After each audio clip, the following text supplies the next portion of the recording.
So, family, KD Bo here. Want to take some time here to just talk with you and share from my heart. This month, I've been talking about the art of winning.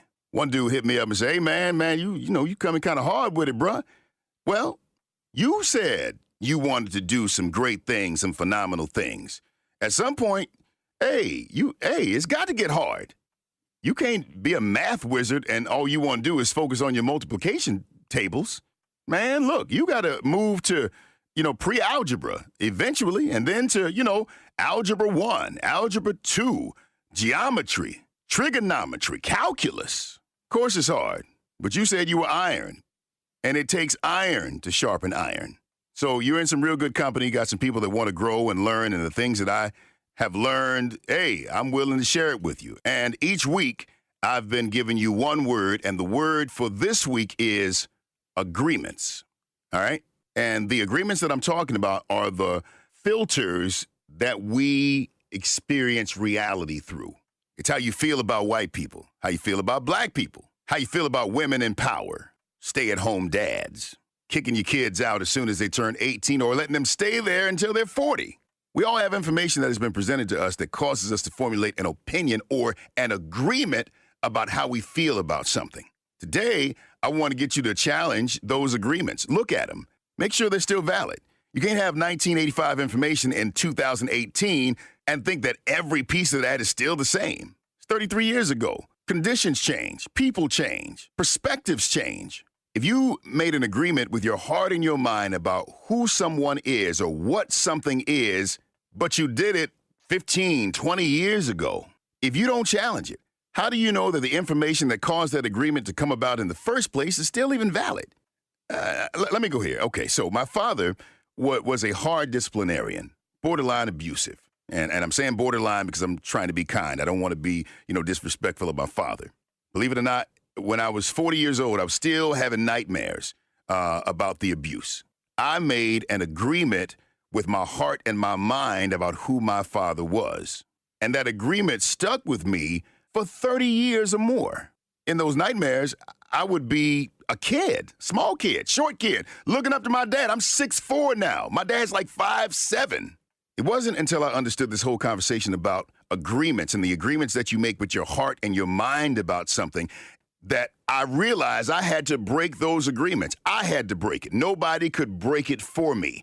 I had to break it. I had to tell myself, I'm not that person anymore. And subsequently, he's not that person anymore. You are not in that place anymore. The information, the climate has changed. And I'm saying that you got to look at those things in your life and the agreements that you have made, even with God about stuff, and break those agreements that are no longer valid. There are some that still are, but there are a lot that have old, outdated applications, old, outdated information. And if you want to move forward in freshness, in newness, you can't do that with old information, old, outdated information. The 1985 version of you is no longer valid. You're different. So you got to challenge the agreements that you have made and make sure that the information that caused the agreement to be there in the first place is still up to date. So the agreement that you've made with your heart and your mind about what a man is supposed to do in a marriage, how a man is supposed to relate to his children. A real man, when he gets sad, cries in front of his children or he doesn't.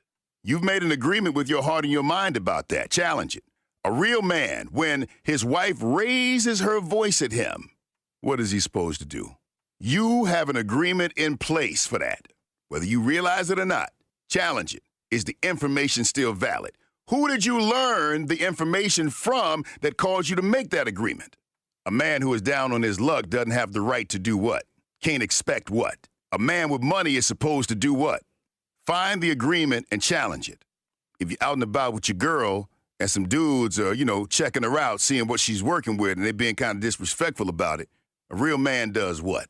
I bring all this up because if you want to win, dominate, be remarkable, it ain't just about doing something. It's about doing the right something at the right time, in the right way, with the right information consistently. So that's why Manup Community exists, to give you a community that you can thrive in, that you can learn and grow, and sometimes be challenged. But you're my brother, or you are connected to somebody that is my brother, and I'm going to always do everything I can to help you grow as I grow. So Don't forget to make sure you stay connected to manupcommunity.org, and let's grow. Let's win. Let's dominate. Let's be remarkable as we break agreements that ain't got nothing to do with us anymore. All right? I'm KD Bowe. Thank you for your time. Hopefully, if you have not joined us for any Man Up Lives, or if you've been there, I want to get a chance to fellowship with you and talk to you and meet you, okay? Right now, it's happening every third Saturday of the month at New Life Church in Decatur. I can't wait to meet you, my brother. Man up.